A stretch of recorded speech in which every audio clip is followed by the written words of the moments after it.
মনে রাখবেন, আমার কথাটা বুঝার জন্য বলতেছি।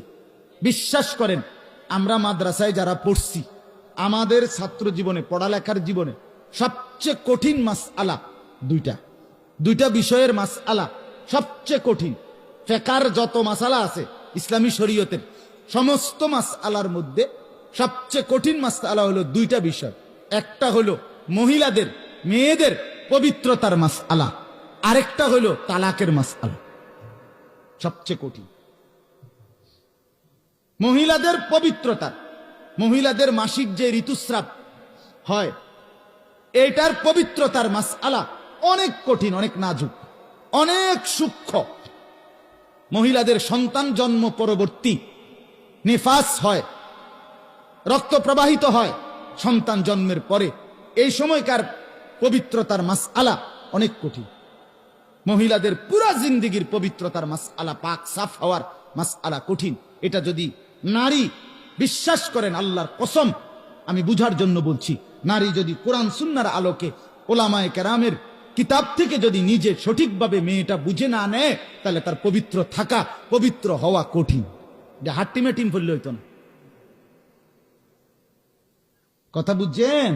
এটা A+ আর B+ না, এটা পদার্থ বিজ্ঞান না, এটা জীববিজ্ঞান না, এটা ইংরেজি না। 2 little black birds sitting on a wall, one called Peter, one called Paul. দুইটা কাউয়া ওয়ালে বসছে, একটা কাউয়ার নাম পিটার, একটা কাউয়ার নাম পল। বাহ, অসাধারণ কবিতা। কাউয়া ওয়ালে বসা, এটা তো একটা অসাধারণ ধারণা, খামখেয়ালি কথা। সিটিং অন এ ওয়াল, যেটা ওয়ালে বইছে কাউয়াটা, কি অসাধারণ জ্ঞান। ছেলেটা কি সাংঘাতিক জ্ঞান অর্জন করছে, সেটা বুঝতে পারছে যে কাউয়া ওয়ালে বইছে, খামখেয়ালি শিখা শিখছে। হ্যাঁ, এজন্য মহিলাদের তালাকের মাসআলা কঠিন, খুব কঠিন। এক সুতা মানে দাগ নম্বর সামান্য লড়লে পুরা দলিল, পুরা খতিয়ান সব বদলায় যায়। কথা বুঝেন নাই? এটা ঠিক করতে বেটার দাম শেষ। একটা দাগ যদি বদলায়, ওই জমি জামার এটা বদলাইতে ঠিক করতে লাগে 10 বছর। এই মামলা আর শেষ হয় না, ঠিক না বলেন? তো ঠিক মহিলাদের তালাকের মাসআলা কঠিন। একটু কথার 1 ইঞ্চি হেরফের ফতুয়া বদলে যায়, সিদ্ধান্ত ভিন্ন ভিন্ন।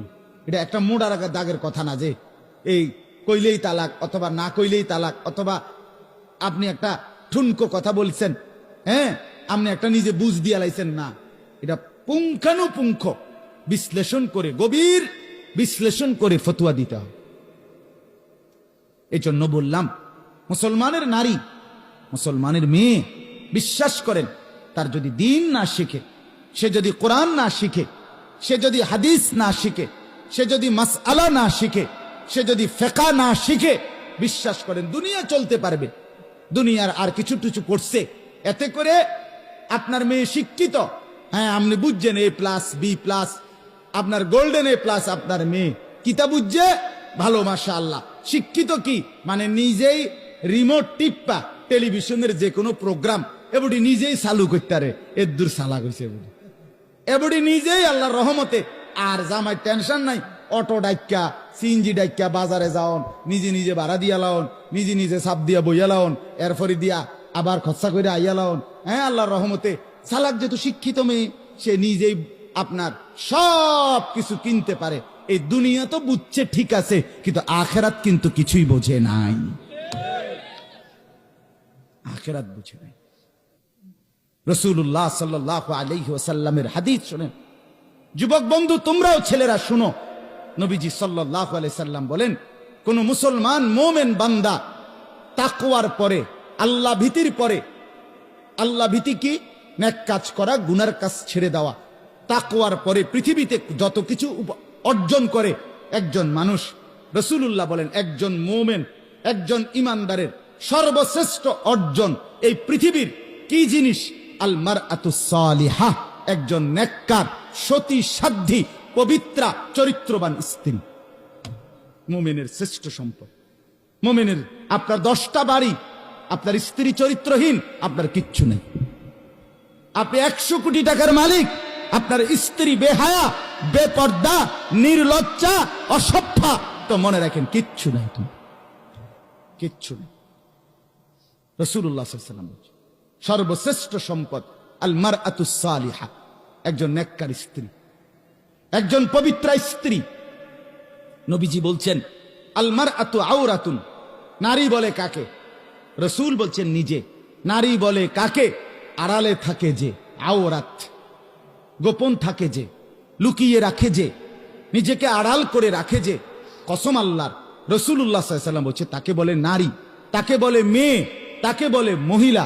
এজন্য আমি বলি যে নারী পর্দা করে না, যে নারী পর্দা করে না, যে নারী পর্দা করে না, সে বেড়িও না, বেড়ির জাতও না। এটা প্লাস্টিক ছাড়া আর কিচ্ছু না। এটা শোকেসের একটা পণ্য, যে শোকেসে সাজিয়ে রাখে, আর শোপিস যেটা দেখতে মানুষ উপভোগ করে, উপভোগের একটা পণ্য ছাড়া আর কিচ্ছু। নারী তো বলে তাকে যে পর্দায় থাকে, যে আড়ালে থাকে, যে লুকিয়ে থাকে।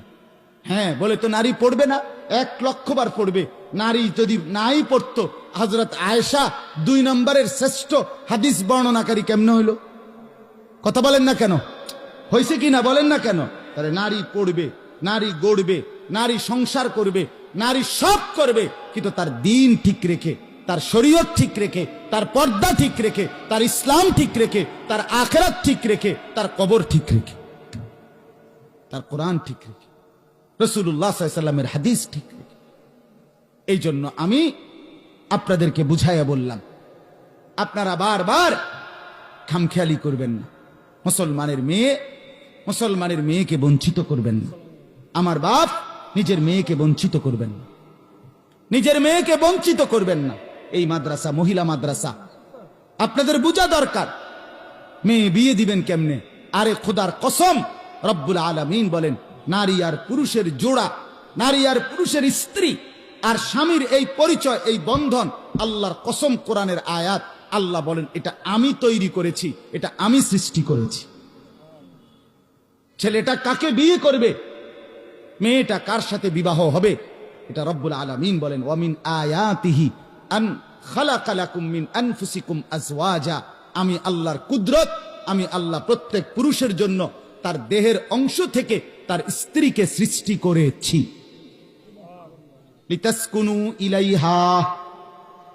রব্বুল আলামিন বলেন বৈধ এবং হালাল যেই স্ত্রী আমি আল্লাহর মনোনীত, পছন্দকৃত, বাছাই করা, এটা যখন পুরুষ পেয়ে যাবে, ওই যুবক মিলে যাবে আল্লাহর পক্ষ থেকে হালাল বৈধ স্ত্রী।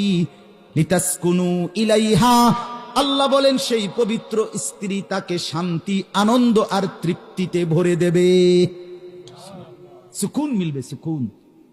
ওয়াজালা বাইনাকুম মাওয়াদ্দাতান ওয়া রাহমা। আল্লাহ বলেন আমি আল্লাহ নিজে স্বামী আর স্ত্রীর পবিত্র বন্ধনের মধ্যে ভালোবাসা আর দয়া মায়া আমি আল্লাহ নিজে দিয়ে দিলাম। সুবহানাল্লাহ, আমি দিয়েছি, কোরআনের আয়াত, এটা আমি দিয়েছি। মাওয়াদ্দাতান ওয়া রাহমা। আল্লাহ বলেন পবিত্র স্ত্রীর মধ্যে, হালাল স্ত্রীর মধ্যে আমি আল্লাহ ভালোবাসা দিয়েছি, দয়া মায়া দিয়েছি। আমার বিবি, আমি 2008 সালে বিয়ে করেছি, আজকে 2023 সাল, আমার 15 বছরের বিবাহিত জীবনে স্ত্রী আমাকে যেমন ভালোবাসাও দিয়েছে, স্ত্রী আমার প্রতি মায়া, মহব্বত, সহমর্মিতা, দয়া সেটাও দেখাইছে। আমি একবার অ্যাক্সিডেন্ট করে 6 মাস বিছনায় পড়েছিলাম, এক জায়গায় বসা ছিলাম। মোটর সাইকেল অ্যাক্সিডেন্টে আমার পাওয়ার এখানে ভেঙে গেছিল। তো আমি একই জায়গায় হসপিটাল থেকে জেনাইন না বয়াইছে, আর এখান থেকে এক সুতা নড়তে পারি নাই। এই এক বসাতেই পেশাব, পায়খানা, অজু, গোসল, খানা, খাদ্য। তো পরম মমতায়, পরম আদরে, পরম দয়ায় স্ত্রী সেই খেদমতটুকু করেছে। এজন্য আল্লাহ বলে স্বামী আর স্ত্রীর পবিত্র বন্ধনে আমি ভালোবাসাও দিয়েছি ভরপুর, দয়া মায়া দিয়েছিও ভরপুর। যুবক, আল্লাহর কসম করে বলি, যুবক, তোমরা যারা ভিন কোনো মেয়ের সাথে প্রেম করো, অবৈধ কোনো সম্পর্ক করো, কোন রাস্তার নারী দেখলে তোমার কাছে ভালো লাগে, মোবাইলের উলঙ্গ ছবি দেখে ভালো লাগে, অথবা তুমি বিবাহ ছাড়া কোনো মেয়ের সাথে প্রেম করছো, রিলেশন করছো, আল্লাহর কসম, রব্বে কাবার কসম, আমি আনিস বলে গেলাম, জুতার বাড়ি ছাড়া আর ফাসাদ লাথি ছাড়া আর কিচ্ছু কপালে জুটবে না, না না না বললাম।